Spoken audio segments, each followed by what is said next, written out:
What's up, YouTube? This is Too Raw for TV. All right, so look, the Thunder may still lose this series, but at the end of the day,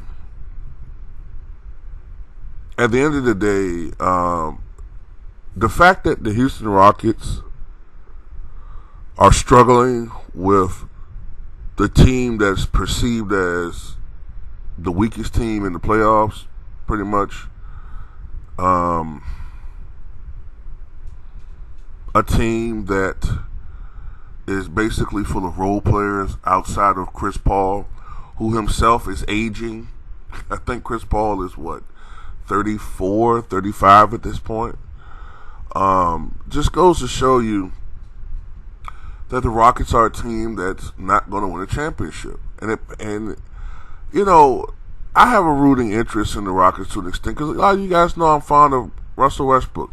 But at the same time, I don't let my fanboyism or my fondness of a player supersede my judgment on the guy. You got to be real. I mean, look, man, I put this post out yesterday, man. If James Harden and Russell Westbrook, if they both get eliminated in this series, man, and it's not me reacting emotionally, I think these things out, but if they get eliminated by this team, historically, I'm no longer putting either one of them in my top 50. I barely have them in my top 50. I have them like in that 45 to 50 range, but if they lose, man, no. They're like they're outside of it. And I don't care if Westbrook has averaged triple-double for 3 years. Look, Nate Archibald led the league in scoring and assists in the same season. He won a championship with the Boston Celtics, something none of these guys did. And he thrived in the point guard position. And he's in nobody's top 50. Not anymore. So, no, I don't feel like I'm obligated to put them in the top 50. And concurrently, Chris Paul is showing once again why he's a Hall of Fame player. He's a guy that, unfortunately, has had a lot of bad luck. He's been on teams where guys, Blake Griffin, DeAndre Jordan, unfortunately have suffered injuries at inopportune times. He himself has suffered injuries at inopportune times. I think it was 2018 Western Conference Finals when Chris Paul had the Rockets up 3-2 on the Kevin Durant-led Golden State Warriors, which is not an easy task.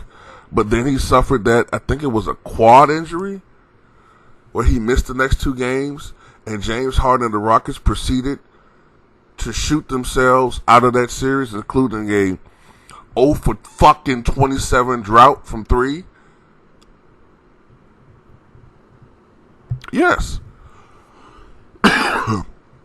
He could have went to the finals that year. Who knows? And that Rockets team had won 65 games, and they were a good defensive team. They probably would have beaten the Cavs. That would have been a ring right there for Chris Paul. Then, you have to remember that for some reason, the league rescinded that trade that would have put a prime Chris Paul coupled up with a Kobe Bryant that still had some really good years left. He probably would have won at least 1 or maybe 2 rings then. So we're talking about a guy whose legacy could be completely different if his luck wasn't so Al Bundy-ish in the NBA. Okay?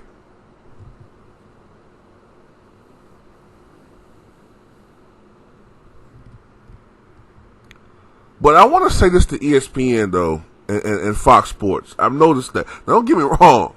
Online, here on social media, YouTube, both of them are getting blamed. Both of them are getting flame roasted, as it should be. But I'm noticing ESPN, especially, they seem to only want to blame overwhelmingly Russell Westbrook. I get it.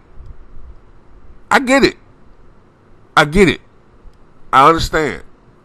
Not going to hear any excuses from me. None. It's none. I don't make excuses. He does the same. It's like he's programmed to fuck up. You know, he's a very good player, but you know, I don't know. Some guys are just hardwired to do certain things. You know, it is what I don't know. You know, honestly, I know this is going to be a weird comparison because most people don't look at it like this. But there's some similarities between Russell Westbrook, to me, and somebody like, you know,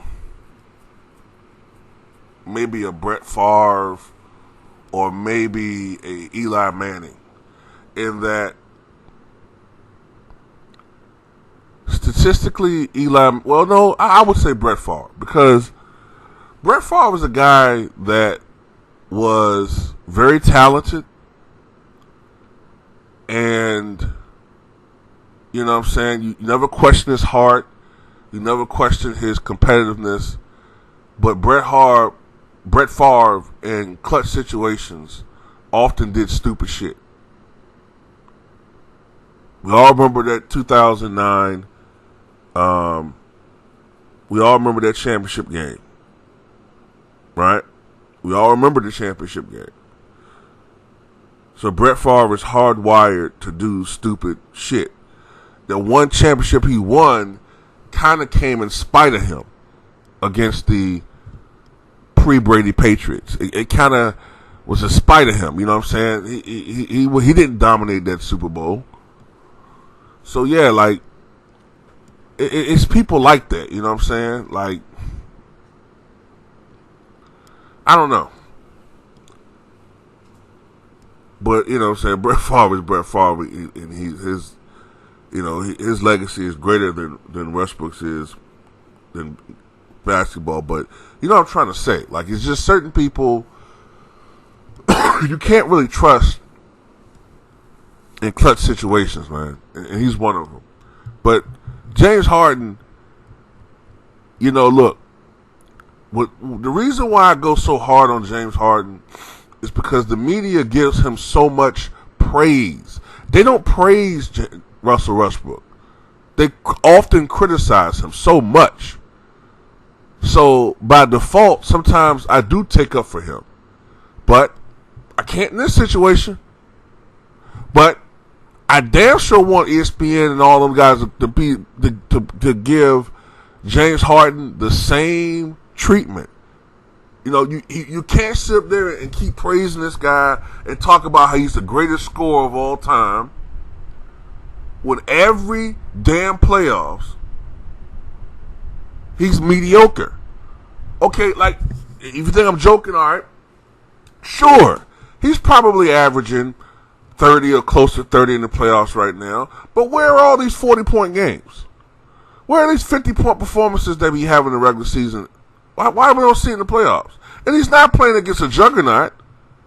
My goodness, Donovan Mitchell and Jamal Murray, they're putting up 50 pieces every other night. Where's James Harden's performance? Why does he constantly shrink in the fourth quarters or in crucial, critical games? I told you this from the get-go. I told you this when the season started. Didn't I? But I told you. I said the playoffs, I already know James Harden is going to shrink. I know it.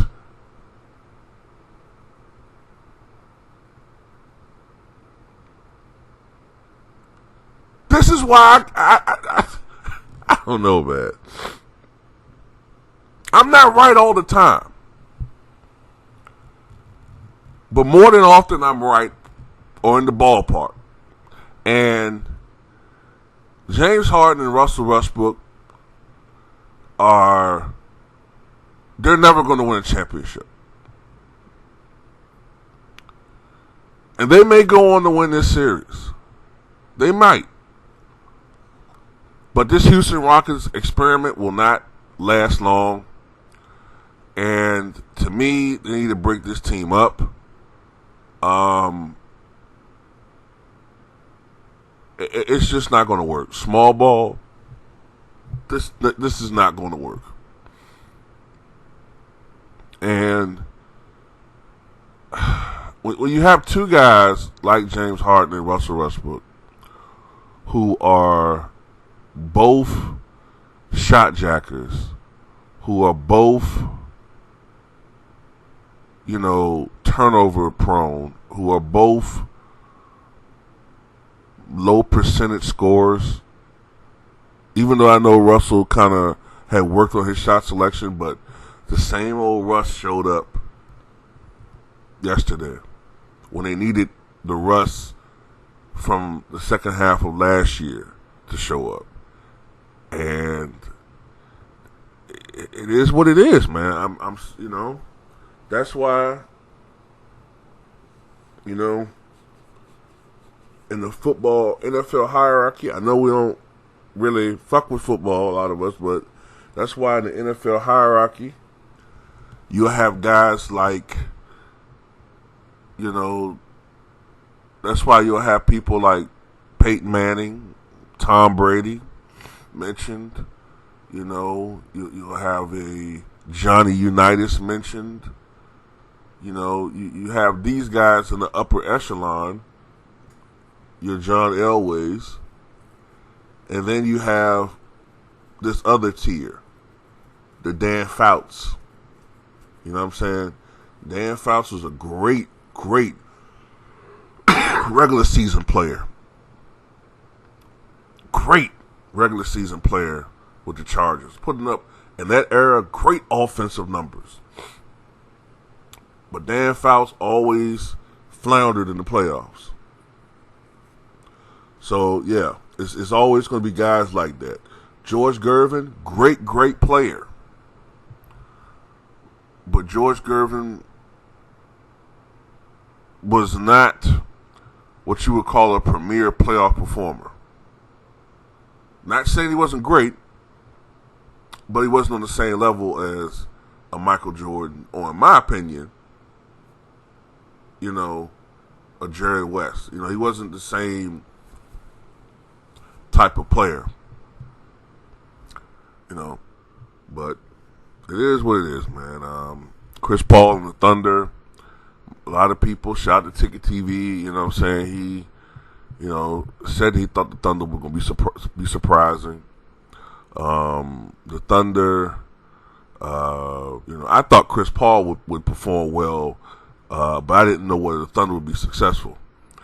But yeah, the Thunder made it to the playoffs, and they staved off,